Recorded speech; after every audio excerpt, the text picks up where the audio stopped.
Hi hello, എങ്ങനെ പോകുന്നു? പഠനമൊക്കെ നല്ല രീതിയിൽ പോകുന്നുണ്ടല്ലോ അല്ലേ? അപ്പോൾ നമ്മൾ ASM സ്റ്റഡി പ്ലാൻ്റെ ഡേ 33 ആൻഡ് 34 എത്തി നിൽക്കുകയാണ് അല്ലേ? അപ്പോൾ ഇനിയുള്ള ദിവസങ്ങളിൽ നിങ്ങൾ ഒരുപാട് പുതിയ കാര്യങ്ങളൊന്നും പഠിക്കാതെ പഠിച്ച കാര്യങ്ങൾക്ക് കൂടുതൽ റിവിഷൻ ചെയ്ത് അതിന് നല്ലൊരു മറന്നു പോകാത്ത രീതിയിലേക്കൊന്ന് എത്തിക്കുക. പഠിച്ച കാര്യങ്ങളെ നമ്മൾ എക്സാം ഹാളിലിരുന്ന അതുമായി ബന്ധപ്പെട്ടൊരു ക്വസ്റ്റ്യൻ വരുമ്പോൾ നമുക്കതിന് ആൻസർ കിട്ടാതെ പോകുന്നൊരവസ്ഥ, അതാണോ ഇതാണോ എന്നുള്ളൊക്കെ ഒരു കൺഫ്യൂഷൻ വരിക എന്ന് പറയുന്നത് വളരെ അനുഭവിച്ചവർക്കാണ് അതിൻ്റെ ഒരു വിഷമം അറിയുള്ളൂ അല്ലേ? എനിക്കൊക്കെ ഒരുപാട് തവണ അങ്ങനെ ഉണ്ടായിട്ടുണ്ട് കേട്ടോ. അപ്പോൾ എക്സാം ഹാളിലിരിക്കുമ്പോൾ ഇപ്പോഴും ഉണ്ടാവാറുണ്ട്. പഠിച്ച കാര്യങ്ങളിൽ ഒരു റിവിഷൻ്റെ അഭാവം കാരണം നമുക്കുണ്ടാവുന്ന ഒരു അവസ്ഥ എന്ന് പറഞ്ഞാൽ വല്ലാത്തൊരവസ്ഥയാണ്. ഓക്കെ, അപ്പോൾ മറ്റുള്ള കാര്യങ്ങളിലേക്ക് പോകുന്നില്ല. നമ്മളൊരു ടെലഗ്രാം ചാനൽ സ്റ്റാർട്ട് ചെയ്തിട്ടുണ്ട് കേട്ടോ, നിങ്ങൾക്ക് അറിയായിരിക്കും. അപ്പോൾ ജോയിൻ ചെയ്യാത്തവർ അതിൻ്റെ ലിങ്ക് കമൻറ്റ് ബോക്സിൽ പിൻ ചെയ്ത് വെച്ചിട്ടുണ്ട്, അതിൽ കയറി ജോയിൻ ചെയ്യുക കേട്ടോ. നമ്മുടെ ക്ലാസ്സുമായി ബന്ധപ്പെട്ടിട്ടും SCRT സീരീസുമായി ബന്ധപ്പെട്ടിട്ടുള്ള അപ്ഡേഷൻസ് ഒക്കെ നമ്മൾ ഗ്രൂപ്പിലാണ് പ്രൊവൈഡ് ചെയ്യുന്നത്. അതുപോലെ അതിൻ്റെ PDF ഒക്കെ ആവശ്യമുള്ളവർക്കൊക്കെ ഗ്രൂപ്പിലേക്ക് ജോയിൻ ചെയ്യാം. അപ്പോൾ നമുക്ക് ഒരുപാട് നീട്ടണ്ട. ഡേ 33 ആൻഡ് 34 എന്തൊക്കെ കാര്യങ്ങൾ പഠിക്കണം എന്ന് നോക്കാം.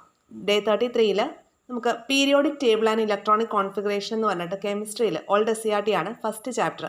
പീരിയോഡിക് ടേബിളുമായി ബന്ധപ്പെട്ടിട്ടുള്ള ചാപ്റ്ററാണ്. അത് നിങ്ങൾ പഠിക്കണം തീർച്ചയായിട്ടും. കാരണം എക്സാമിന് നമുക്ക് പീരിയോഡിക് ടേബിളിൽ നിന്നൊക്കെ ചോദ്യങ്ങൾ വരാലോ എന്നല്ല, വരുന്നുണ്ട്. ഇനി 9th സ്റ്റാൻഡേർഡിലെ സെക്കൻഡ് ലെസൺ, അതും ഓൾഡ് SCRT ആണ്. ചലന സമവാക്യങ്ങൾ എന്ന ചാപ്റ്ററാണ് പഠിക്കേണ്ടത് ഫിസിക്സിൽ. ഇനി കറണ്ട് അഫയേഴ്സിലേക്ക് വരുമ്പോൾ ഫെബ്രുവരി മാർച്ച് 2024 കാര്യങ്ങളാണ് പഠിക്കേണ്ടത്. ഓക്കെ, 2024 ഫെബ്രുവരി മാർച്ച് ഇതൊക്കെ ഒരുപാട് തവണ നമ്മൾ പഠിച്ചിട്ടുള്ളതാണ്. ലാബ് അസിസ്റ്റൻ്റെയൊക്കെ സമയത്ത് ഒരുപാട് തവണ റിവിഷൻ ചെയ്ത് പോയതാണ്. അപ്പോൾ പുതിയതായിട്ട് ASM പ്രാക്ടീസ് ചെയ്യുന്നവർക്കും വേണമല്ലോ അതൊക്കെ പഠിക്കാം. അപ്പോൾ പഠിച്ചു കഴിഞ്ഞവർ അത് റിവിഷൻ ചെയ്യുക, അല്ലാത്തവരത് പഠിച്ചെടുക്കാനായിട്ട് ശ്രദ്ധിക്കുക.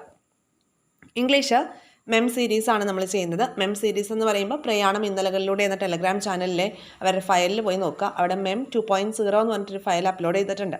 അപ്പോൾ അതിലെന്താണ് PYQs ആണുള്ളത്. അപ്പോൾ അത് നിങ്ങൾ സോൾവ് ചെയ്ത് പഠിക്കുക. നമ്മളുടെ പഠനത്തിന് ഇംഗ്ലീഷ്, മലയാളം, മാത്സ് ബൂസ്റ്റ് ചെയ്യാൻ നല്ലൊരു PDF ആണത്. അപ്പോൾ അത് നിങ്ങൾ പ്രാക്ടീസ് ചെയ്യുക. സമയത്തിനനുസരിച്ച് നിങ്ങൾ എത്ര ക്വസ്റ്റ്യൻ എടുക്കുന്നതെന്ന് വെച്ചാൽ നിങ്ങളുടെ സമയം പോലെ അതെടുത്ത് വെച്ചിട്ട് ചെയ്യുക.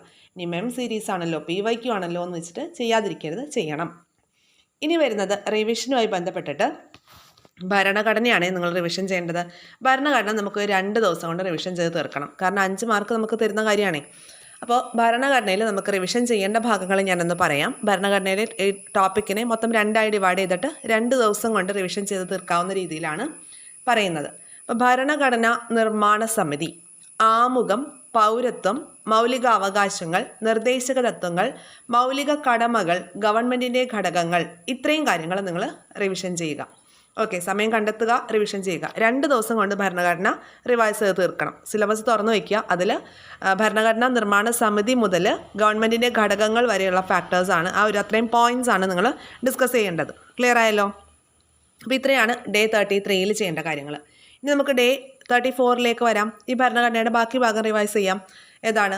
പ്രധാനപ്പെട്ട ഭരണഘടനാ ഭേദഗതികൾ 42, 44, 52, 73, 74, 86, 91.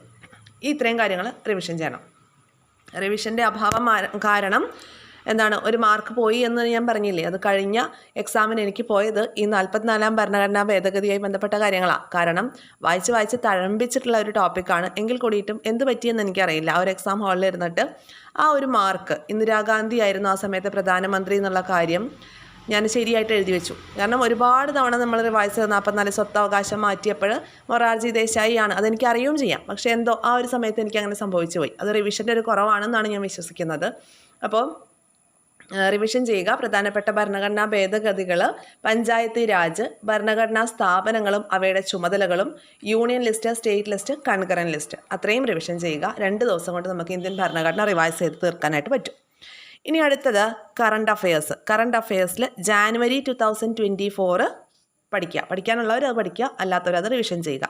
പിന്നെ മലയാളം മാത്സ് MEM സീരീസാണ് ചെയ്യേണ്ടത്. MEM സീരീസ് പ്രാക്ടീസ് ചെയ്യുക. പിന്നെ ഒരു ചാപ്റ്റർ കൂടി തരാം, ഗുരുത്വാകർഷണവുമായി ബന്ധപ്പെട്ട് 9th സ്റ്റാൻഡേർഡിലെ 4th lesson old SCRT പഠിക്കുക. അതുപോലെ തന്നെ ന്യൂ SCRTയിലും 9th സ്റ്റാൻഡേർഡിലെ 4th ലെസൺ തന്നെയാണ് ഗുരുത്വാകർഷണം. അതായത് അഡീഷണൽ ആയിട്ട് അങ്ങനെ ഒരുപാട് കാര്യങ്ങളൊന്നുമില്ല, എന്നാൽ കുറച്ച് പോയിൻറ്റ്സൊക്കെ പുതിയ SCRTയിൽ കൂടുതലുണ്ട്.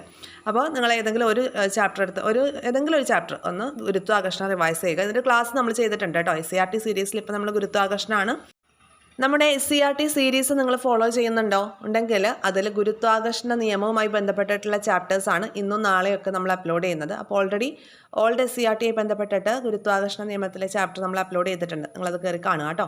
അപ്പോൾ SCERT സീരീസിലെ ക്ലാസ്സുകൾ നിങ്ങൾക്ക് യൂസ്ഫുൾ ആവുന്നുണ്ടോ എന്നുള്ള കാര്യമൊക്കെ കമൻറ്റ് ബോക്സിൽ പറയുക. ക്ലാസ്സുകൾ മനസ്സിലാവുന്നുണ്ടോ എന്നൊക്കെ പറയണം കേട്ടോ. അപ്പോൾ ഫിസിക്സ് കഴിഞ്ഞിട്ട് നമുക്ക് അടുത്തൊരു സബ്ജക്റ്റ് ചെയ്യാം. അങ്ങനെ ഫിസിക്സ് കഴിയുമ്പോഴേക്ക് ഫിസിക്സ് ഒന്ന് തറോ റിവിഷനും കൂടി ചെയ്യും. അപ്പോൾ ഈ റിവിഷൻ്റെമായി ബന്ധപ്പെട്ടിട്ടുള്ള കാര്യങ്ങളൊക്കെ നമ്മൾ ടെലഗ്രാം ചാനലിൽ പറയുന്നുണ്ട് കേട്ടോ. ഇന്ന് ഞാനൊരു പോളൊക്കെ ഇട്ടിട്ടുണ്ട്. നിങ്ങൾക്ക് റിവിഷൻ ആവശ്യമുണ്ടെങ്കിൽ പോൾ ചെയ്യുക. നമുക്കത് ഡേ വൈസായിട്ട് റിവൈസ് ചെയ്തിട്ട് പോവാം. ഓക്കെ.